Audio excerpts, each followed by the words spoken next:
Marriage is one of life's most beautiful milestones. However, to the US immigration, it is a legal contract with life-changing consequences. 2025 is the worst year that you can possibly do marriage fraud because of several new implementation and certain policies that have been put in place that is sure to catch you and is sure to put you into a whole world of problems.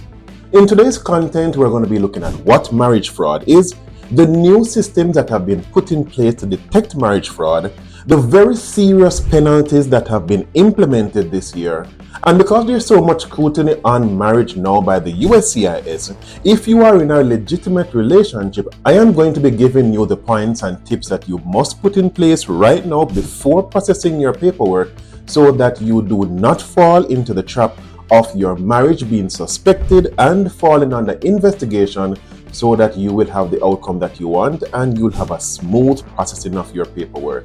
So stay tuned.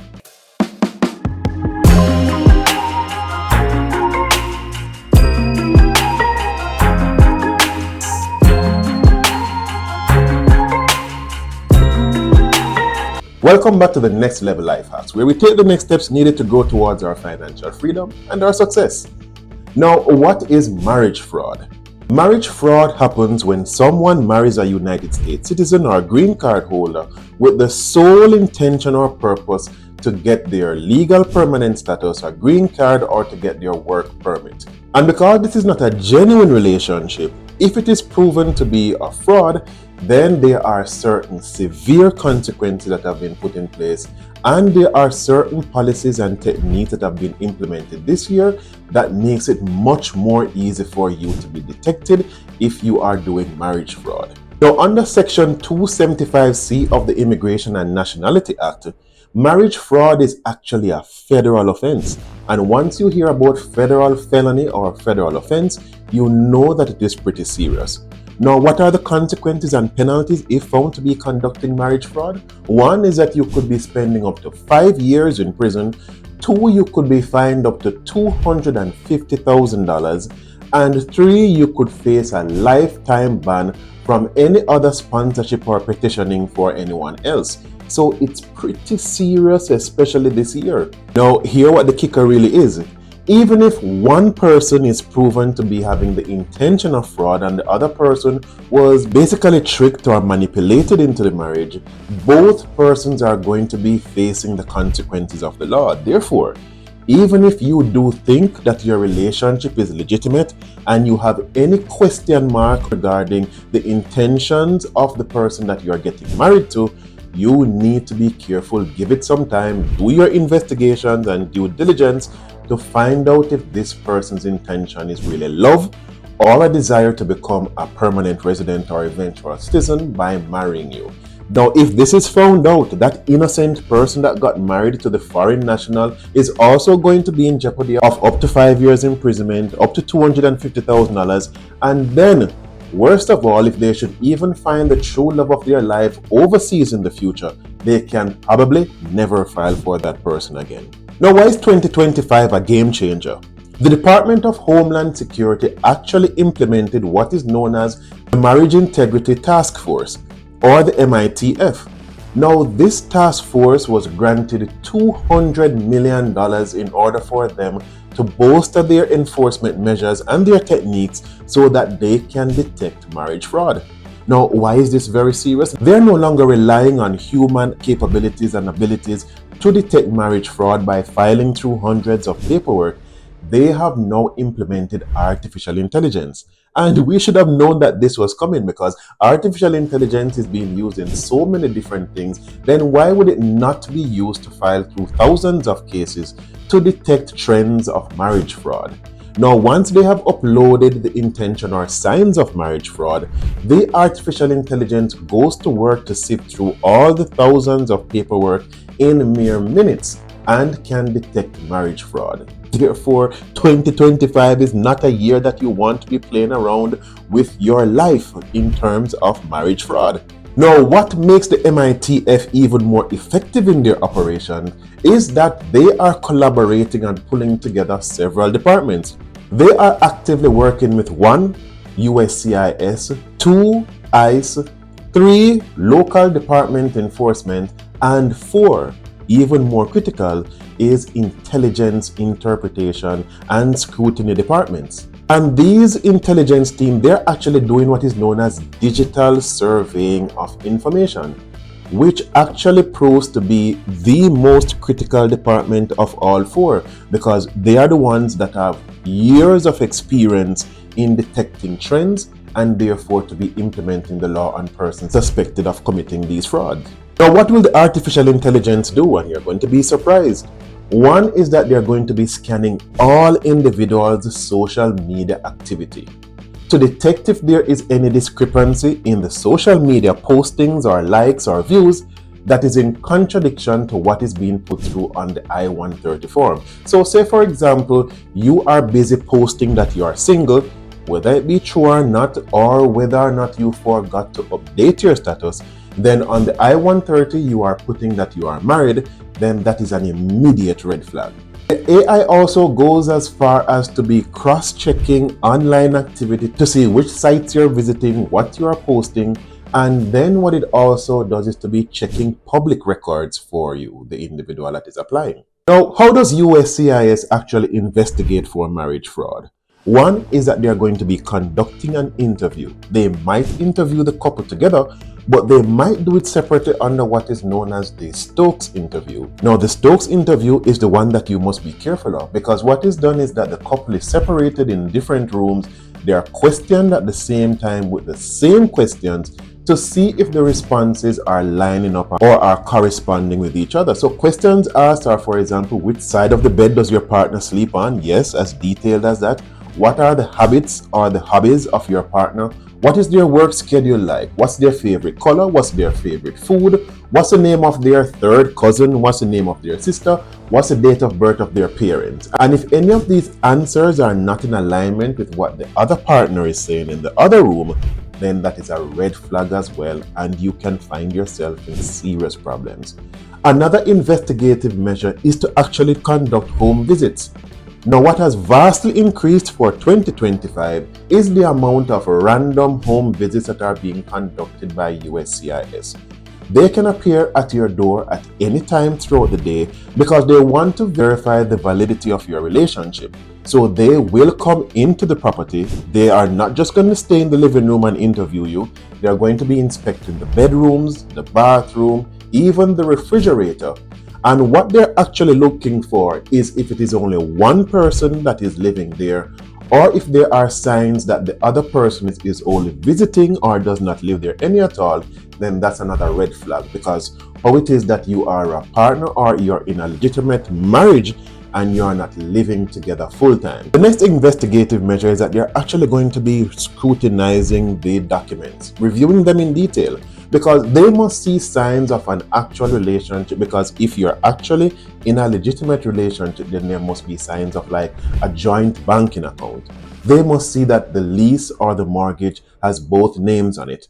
They are also going to be checking if there's any life insurance or health insurance that has both names on it. And the last tool for their investigation is going to be the social media presence and postings. Now, one critical downfall that many persons face is that if there are jealous exes, or if there are angry relatives, or what we would call in my home country, bad mind friends or relatives, can make anonymous reports to the USCIS that can pull your relationship or your paperwork into scrutiny or under investigation.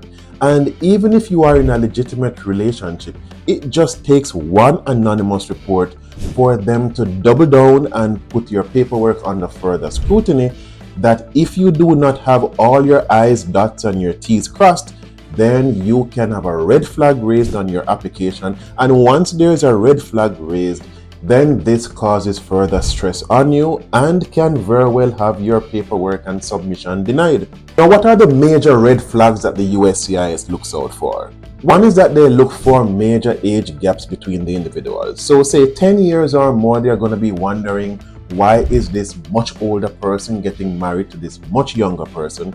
Another thing that they look for are language barriers, because how can you get romantically involved and build a relationship if you cannot effectively communicate with each other? Remember that when we have those budding relationships A lot of the time we get hot under the collars just by the things that the other person is saying to us. So verbal communication is critical to the building and development and maintaining of a romantic relationship. Now, how do we know that these investigations and cases and these arrests are for real this year and they have really increased?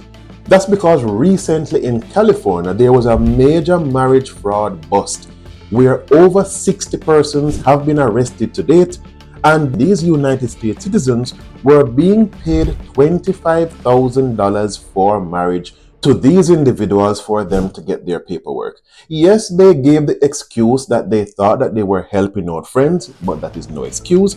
They are now facing serious charges, serious prison time, and serious financial penalties because they took part in this scheme.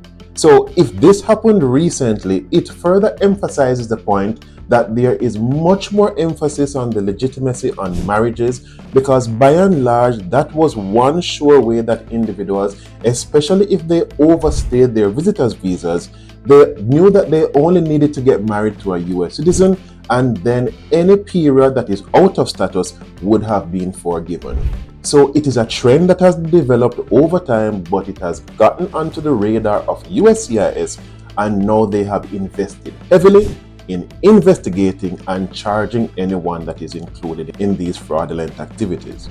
Now, how do you protect yourself if you are in a legitimate romantic relationship? Because as I mentioned in the introduction, your relationship is now going to be suffering the scrutiny. You are the good that is going to be paying for the bad because of this developing trend. The first thing is that you need to document everything. Make sure you have joint bank accounts, joint life insurance, joint health insurance, joint lease or mortgage arrangements. Make sure you have photographs for every stage of your relationship. Now, the USCIS is going to be focusing on quality over quantity.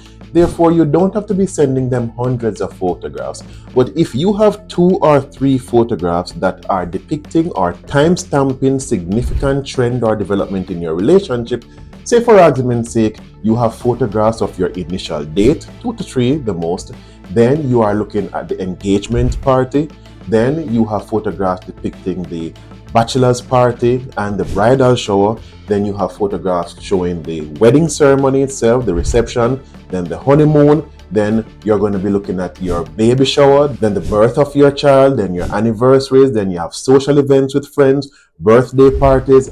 All of those things, they just want 2 to 3 photographs that can document and show the trend and progression of your relationship. Once you have those, you should be good. And once you have the documentation of your joint accounts and showing a shared life, then you should be okay. The other thing that you must bear in mind, that having a child or children together, that does not prove anything. Yes, it is good, and it is another point to have to show that you are in a relationship. But there are several children who have been born to parents that are not in a relationship.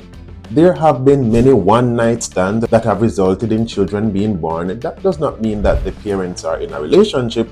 So do not rely on that fact alone, and especially if you had a child with someone that is outside of the country and you do not have any travel records to show that you spend significant times out there with that child or that parent, then it doesn't do much to prove the legitimacy of your relationship. And what if you're accused of marriage fraud? Because it very well can happen, especially if you did not provide enough initial documentation. You have to then file a motion to reopen the case or to file an appeal. It is going to cost you significantly because now you're going to have to be seeking the services of an immigration attorney. And what it does against you as well is that it places all your future paperwork under tight scrutiny and makes it that much harder for you to prove your case. Therefore, from the very beginning, submit enough paperwork, get consultation before you submit your paperwork. If you cannot afford an immigration attorney, I am telling you once again, contact the consultancy agent that I have put in the description box and on the screen here now, so that you can get a much more reasonable cost, because they are a foundation in terms of consultation and they can actually submit your paperwork for you. Remember, you are an amateur, you are doing this hopefully for the very first time, but these consultants, they have submitted hundreds of these paperwork. So they are more experienced than you and will make sure that mistakes that you might overlook, that they are not made on your paperwork. And my last point, it is not worth it to do marriage fraud. The short-term gains that you garner by getting your green card is far outweighed by the serious consequences of being found out to be conducting marriage fraud. It is just not worth it. Speak the truth from the beginning, get into a legitimate relationship, and then put through your paperwork so that you will not be under any suspicion of marriage fraud and then face serious consequences. Once again, I appreciate the privilege of your time that you have spent with me here today. If you know of anyone else that can benefit from this information, please share it with them, because if they were thinking of doing this, you can warn them against it. At least you know you played your part. And if they are putting through a legitimate marriage paperwork, then they will take the right steps and seek the consultation that is required. Thank you again for watching, and see you in the next video.